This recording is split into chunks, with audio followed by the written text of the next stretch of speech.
Donc, toujours avec l'examen numéro 1, donc l'examen régional de l'année 2011, donc bien sûr l'Académie de l'Oriental. Donc, nous avons déjà corrigé l'exercice numéro 1, donc qui porte sur les équations, les inéquations et les systèmes linéaires.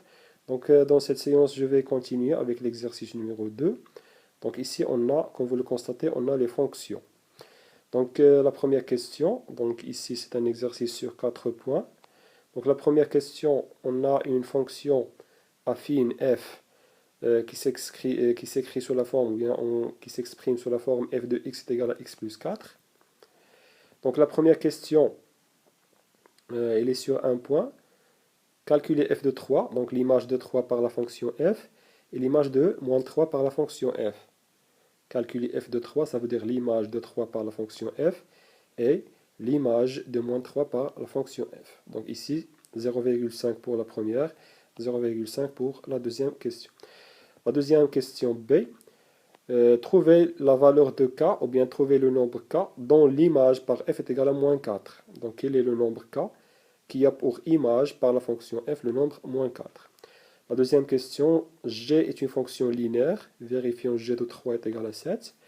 La première question dans cette deuxième question, il nous demande de trouver la formule de g, la fonction g, l'expression de la fonction g, puis calculer g de 300. Et dans la dernière question, on va chercher la représentation graphique de la fonction g dans un repère orthonormé OI. Donc c'est un exercice très simple, il n'est pas assez difficile. Donc on commence par la première question. Donc bien sûr, je l'ai déjà préparé, la solution. Donc comme dans la séance précédente, la publication, on va la faire sur la page Facebook, bien sûr de façon écrite et sous forme d'une vidéo. Donc qu'est-ce qu'on a? Donc calculons f de 3 et f de moins 3. Ça veut dire calculer l'image de 3 par la fonction f et l'image de moins 3 par la fonction f. Donc on sait que f de x est égal à x plus 4. Donc voilà les données de l'exercice. F de x est égal à x plus 4. Donc qu'est-ce qu'on va faire? Donc il suffit de remplacer x par 3 et moins 3. Donc tout d'abord on calcule f de 3. Ça veut dire que je remplace ici x par 3. Donc ça devient 3. F de 3 est égal à 3 plus 4. 3 plus 4, bien sûr, c'est égal à 7. Donc qu'est-ce qu'on dit? On dit que l'image de 3 par la fonction f est égale à 7. Dans la deuxième partie, on va remplacer x par moins 3. Donc ça devient f de moins 3 est égal à moins 3 plus 4. Donc moins 3 plus 4, bien sûr, c'est égal à 1. Donc on va dire que l'image de moins 3 par la fonction f est égale à 1. Donc voilà, l'image de 3 par la fonction affine f est égale à 7. Et l'image de moins 3 par la fonction f, la fonction affine, est égale. La question suivante, trouver le nombre k, ou bien la valeur du nombre k, dont l'image par f est égale à moins 4. Donc ici, on va résoudre une équation.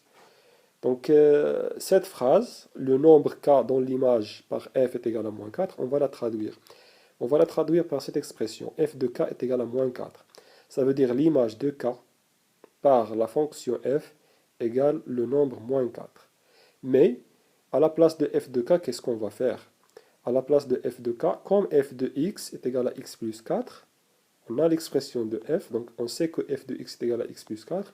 Donc f de k, donc je viens de l'écrire ici, on sait que f de x est égal à x plus 4. Donc f de k, donc lorsqu'on remplace x par k, ça devient f de k est égal à k plus 4.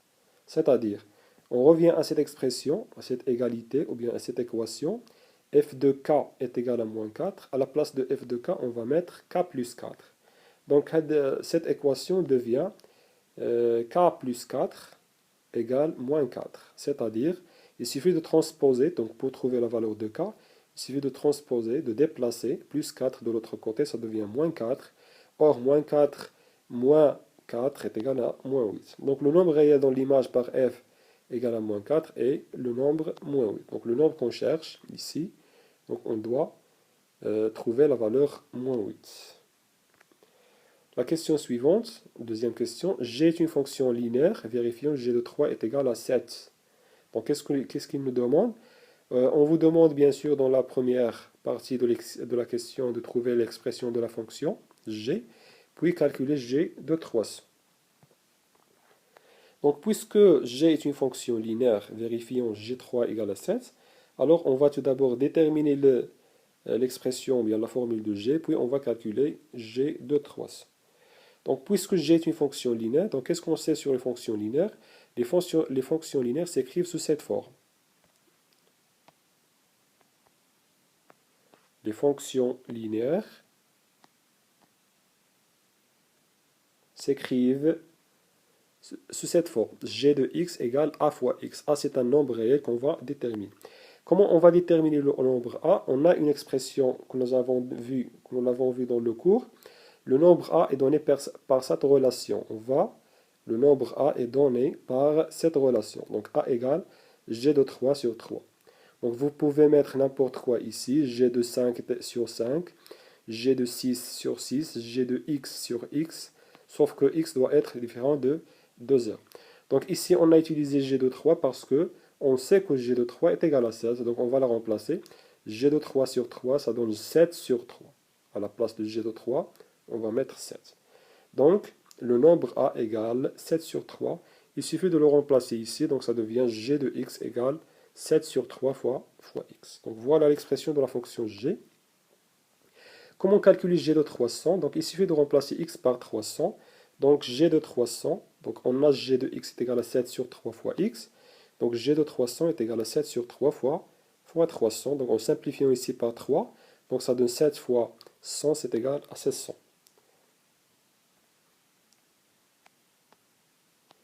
Maintenant, on va essayer de représenter la fonction dans un repère orthonormé. Donc construisons le graphe de la fonction linéaire g dans un repère orthonormé OIJ. Donc qu'est-ce qu'on sait sur la fonction g? On sait que la fonction g est une fonction affine. Est une fonction linéaire. Donc c'est une fonction affine, c'est vrai, mais elle est, en particulier, c'est une fonction affine. C'est une fonction linéaire. Donc ici, on peut mettre ici plus 0. Donc ça devient une fonction affine.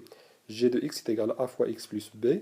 Donc c'est une fonction affine, mais puisque b est égal à 0, donc ici, ça devient une fonction linéaire.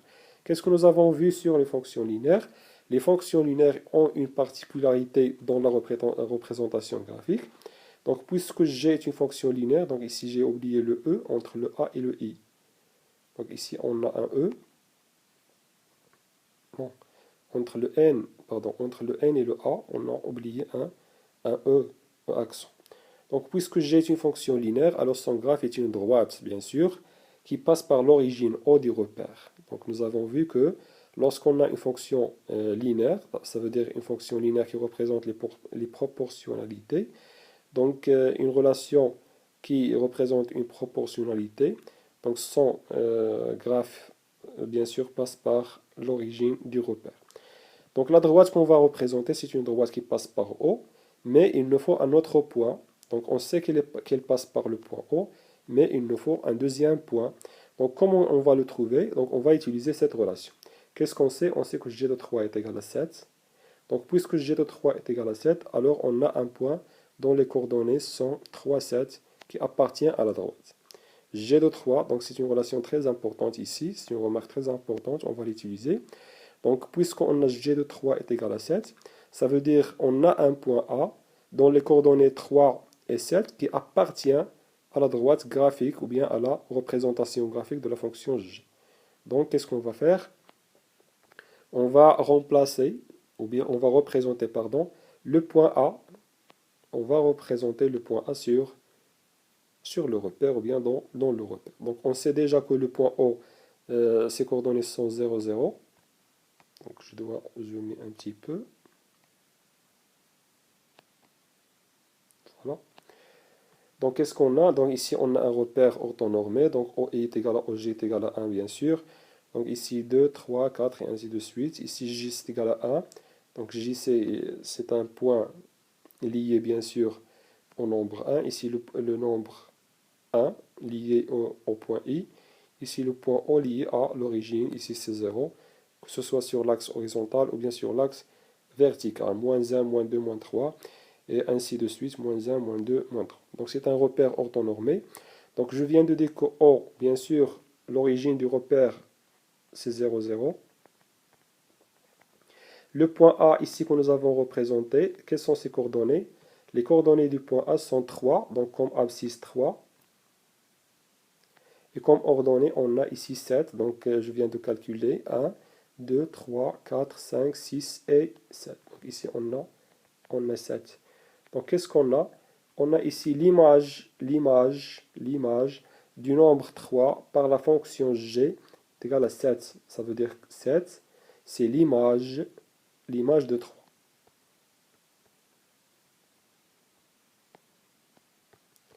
Donc voilà, donc la droite AO, donc on représente la droite AO. La droite AO égale la représentation de la fonction g. Ça veut dire le graphe, la courbe de la fonction g, qu'on représente par C de J. Donc voilà la représentation graphique de la fonction g dans un repère orthonorme.